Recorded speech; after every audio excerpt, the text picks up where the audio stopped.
Hello friends, எல்லாருக்கும் காலை வணக்கம். காலைல ஏஞ்சி வேலையா மேல் வீட்டு அக்கா கையில மாவும் சட்னி குடுத்து வச்சிருந்தேன். அத வாங்கியாந்து வச்சுருவோம். ஏன்னா, அவங்க சீக்கிரம் வேலைக்கு போறவங்க. இல்ல கதவ பூட்டிடுவாங்கன்னு சொல்லிட்டு காலைல வாங்கியாந்து வச்சுட்டு, திருப்பி தூங்கிட்டேன். நல்லா சரியான தூக்க கலக்கமா இருந்தது. ஒரு 1 மணி நேரம் தூங்கிட்டு திருப்பி ஏஞ்சி அப்புறமா குளிச்சுட்டு கம்பெனி கிளம்பலாம்னு சொல்லிட்டு காலைல போய் குளிச்சுட்டு ரெடி ஆயிட்டேன். 2 நாளைக்கு முன்னாடி ஒரு வெட்டிங் ஃபங்ஷன் போயிருந்தேன். அங்க வந்து தாம்பூல பையில 2 லட்டு போட்டு குடுத்துருந்தாங்க. லட்டு வந்து எனக்கு இளம் பாகுல செஞ்சா தான் பிடிக்கும். இது கொஞ்சம் லைட்டா ஹார்டா இருந்ததா, அதனால அத எடுத்துட்டு போய் மேல் வீட்டு அக்கா கையில குடுத்துட்டேன். அப்புறம் காலைல குளிச்சுட்டு ரெடி ஆயிட்டேன். காலைல என்ன சாப்பாடுன்னு பார்த்தீங்கன்னா, அம்மா வந்து சப்பாத்தி சுட்டு குடுத்துருந்தாங்க. அது வந்து ஒரு நிறையா மீந்து இருந்தது. அதை சூடு பண்ணி சாப்பிட்டேன். நல்லா தான் இருந்தது. காலைல வந்து நைட்டு கிழங்கு வச்சேன். அது மீந்து போச்சு. காலைல எடுத்து அது நல்லா இருக்குதுன்னு சொல்லிட்டு ஸ்மெல் பண்ணி பார்த்தேன். நல்லா தான் இருந்தது.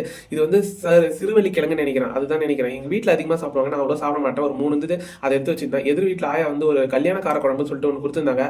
அதை வந்து நைட்டு சாப்பிட மறந்துட்டேன். அதனால அது வீணாக போயிடுச்சு. காலைல ஏஞ்சி பாய் பட்ஜெட்லாம் மச்சு வச்சுட்டு நல்லா சாப்பாடை வந்து ஒரு நல்ல சூப்பரான ஆங்கிளில் ஃபோட்டோ எடுக்கணும்னு சொல்லிட்டு மேலேருந்து கேமரா ஆங்கிள் வச்சு எடுத்தேன். தக்காளி தொக்கு தான் டேஸ்ட்டு வேறு லெவலில் இருந்தது.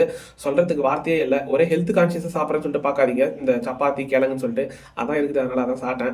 சரி, கம்பெனிக்கு போகும்போது அக்கா காலைல சாப்பிடாமே வரண்டா ஜீவா, எனக்கு ஒரு 4 இட்லி ஒரு வடை மட்டும் வாங்கிடும் அப்படின்னு சொல்லிட்டு சொன்னாங்க. நானும் வாங்கி கொடுத்துட்டு கம்பெனிக்கு போயிட்டேன். லேபில் நிறைய அனலிஸ்ட்லாம் இருந்தது. அதெல்லாம் முடிச்சுட்டு இன்னைக்கு ஒன்று சொல்லியே அவனுக்கு இன்ஸ்டாகிராமில் ஒருத்தர் ஆர்டர் கொடுத்துருந்தார். அவர் வந்து ஒரு போலண்ட் நாட்டுக்காரரான். நான் தான் மெசேஜ் பண்ணி கேட்டுருக்கிறேன். ப்ரோ நீங்கள் கொஞ்சம் லேட் ஆகுது ப்ரோ, நான் வேறு ஒரு ஆர்டர் வந்துட்டு இருக்கேன்னா, அதனால அவரோட ஆர்டர் இருந்தாலும் சுத்தமாக இது பண்ண முடியல. இன்னைக்கு தான் ஞாயிற்றுக்கிழமை. அதனால இன்னைக்கு வச்சு ஃபுல்லாக ஒரே நாளில் நான் அந்த ஆர்டரை முடிச்சிடலாம்னு சொல்லிட்டு இன்னைக்கு ஒரே நாளில், இது வரைக்கும் நான் யாருக்குமே அந்த மாதிரி பண்ணதே இல்லை, ஒரே நாளில் வரைஞ்சி அப்படியே பர்ஃபெக்டாக பண்ணி கொடுத்துட்டேன்.